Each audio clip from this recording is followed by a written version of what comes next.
Trump is moving to overturn Manhattan's Let's conviction, go. citing immunity decision. Former President Donald J. Trump took the action hours after U.S. Supreme Court ruling granted him immunity for official acts committed in office.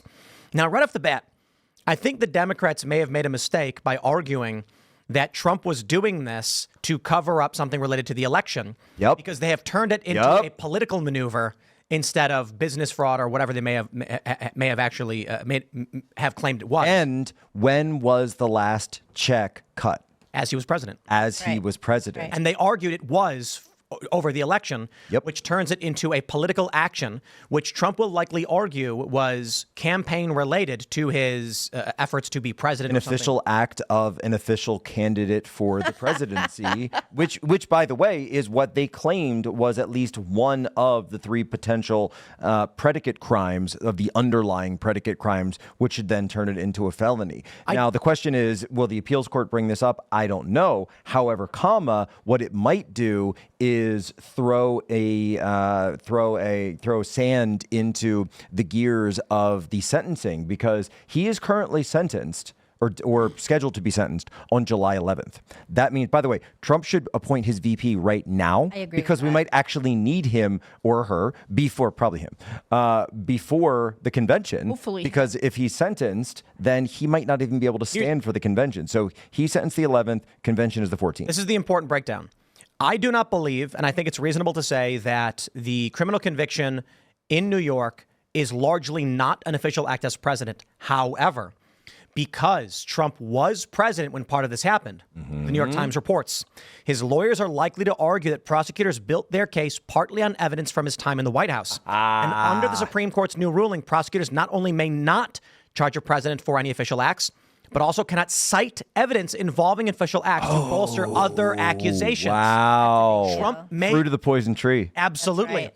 He's going to argue this absolutely needs to be thrown out, at the very least retried, excluding evidence from any of his official acts as president, which they cited heavily in this case. They were arguing he was influencing the election. He stole it. While he was president, the work he was doing with his lawyers now are going to completely fall under official acts, and that guts a large portion of their case. I think Trump wins this. I mean, I don't know that he does. I'm saying, hearing that right now, I think it's fair to say, based on the Supreme Court's decision, that he would need a retrial at the very least. You might need to retry. Yeah. You might, and there is no chance that gets retried before the election. No way. No way at this level. Well, By the way, you know what? I'm surprised. It's just Manhattan, right? Because there's also Fulton County. Here's a question. Because the Fulton County one, Trump even has a better, I would say, argument in the Fulton County one. Yeah, for sure. Because he was the president investigating check out what the was going on at execution the- of an election. But here's and so the Manhattan one clearly has grounds. Yep. The Fulton County one more than certainly has grounds. These cases need to be retried. If he's gonna, if that goes through and he is awarded a retrial, does that change anything about the sentencing?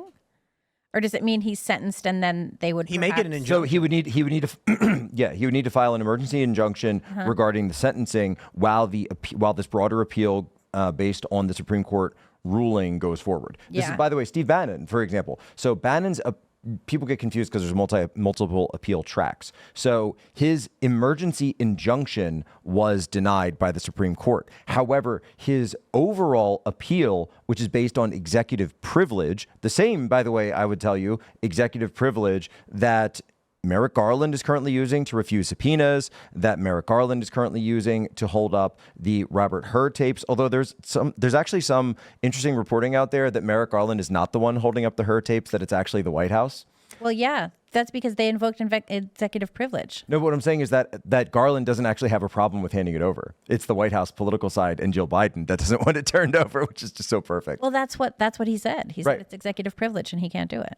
Right. But I'm saying that Garland personally wouldn't have a problem with it. Yeah. And so the issue then being, of course, that it shows more of Joe Biden looking like Joe Biden. So point being, though, is that Bannon claimed executive privilege and has produced a letter from President Trump invoking executive privilege. Why? Because the January 6th committee wanted to ask Steve Bannon about his conversations with Donald Trump on January 5th and I believe in the morning of January 6th. So here's the question. Donald Trump was the president of the United States on January 6th, which he brought up at the debate, by the way. And so if he was the president, he can invoke executive privilege over his own conversations. And so for him to do so, and then them go to Steve Bannon, who, yes, of course, he was not an employee of the executive branch at the time, but that doesn't matter because the privilege is not Bannon's. The privilege is the president's. Yep. And so this creates a constitutional issue based on separation of powers because the January 6th committee, illegitimate, was still a legislative function, not the executive function. That's a case. He's got a Supreme Court case. So the problem is, since that's on emergency track, it's probably not going to come up. They should have said no prison for Ben until this is answered. Obviously. It was pathetic that they punted it and said, The problem that he ran into is that Navarro tried that while Navarro was currently in. And so even though Bannon won his first appeal to stay out, when the decision had already been made for Navarro, it became harder for the judge to stand by that because there was already precedent then. And Navarro gets out at the end of the month, right? Navarro gets out during the RNC. And from what I'm told by sources close to Peter Navarro is that he may already have a plane ticket to Milwaukee. Oh, nice. right, we're going to be there. We got a live show on the 18th. Get your tickets at timcast.com because I don't know how many are left. I was joking I want Navarro to come right onto the War Room set with his orange jumpsuit on and then like tear it off Hulk Hogan style. Be wearing like a Get another. I'll get him another one. It doesn't matter. Doesn't matter. It doesn't matter. We'll do it live. And it's just, and then they should let him walk on the main stage of the RNC and just do it there. That we have political prisoners in this country, and we can sit up here and give these flowery speeches. But Navarro is a political prisoner. He just got out. Steve Bannon, current political prisoner. Jay Sixer's political prisoners. This is what we're fighting for. This isn't about some Donald Trump and he's got the best hair and red ties and no. It's not the golf about that. swing. The question I suppose is how will this immunity issue affect Bannon and Navarro or any of these cases moving forward? Yeah, because Trump said that he had executive privilege, which would be an official act, wouldn't it? Well, the immunity is for the president, Right. But I suppose, actually, I don't even think the immunity thing probably matters. I think Jack summed it up pretty well. This is a question for the Supreme Court as to the extent of presidential. Well, and Tim, here's what it also does too is that it kicks it. So it created this test, and you walked through the test earlier about the 3 stages of this. So core constitutional duties, official acts, unofficial acts. Sotomayor, I don't think understands the difference between the first 2 categories there. I don't think so. But the question then becomes not a question for the Supreme Court. This test must then be applied at the trial court and then at the appeals, so the circuit level. That's why they bounced it back. And so it's not that they bounced it back, it's that they sent the test down to the trial court and said, by the way, for anyone who decides to prosecute any president, that this is the test you must apply in any of these cases. And so that is going to sends the whole, in the military would say, it sends the whole thing to the right now, because now you've got to restart the entire process at the trial court. Now, Tanya Chutkan,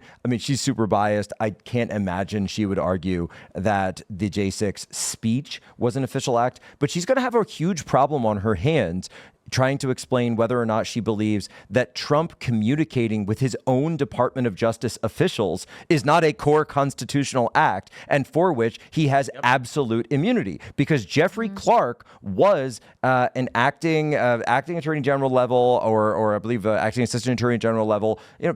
That is part of the executive branch. That is a direct constitutional agency of the president. There's no question that the president should have absolute immunity for those conversations. Or, by the way, conversations about removing Bill Barr. Because guess what? When you're the president, you get to do it. Yeah, you do. And you know who else does? Nobody. That's wild. It's a wild situation. It's a mic drop for her. Well, it's like the plenary power of the pardon. So plenary pardon power is interesting because it's completely absolute. So no one has a check over presidential pardon.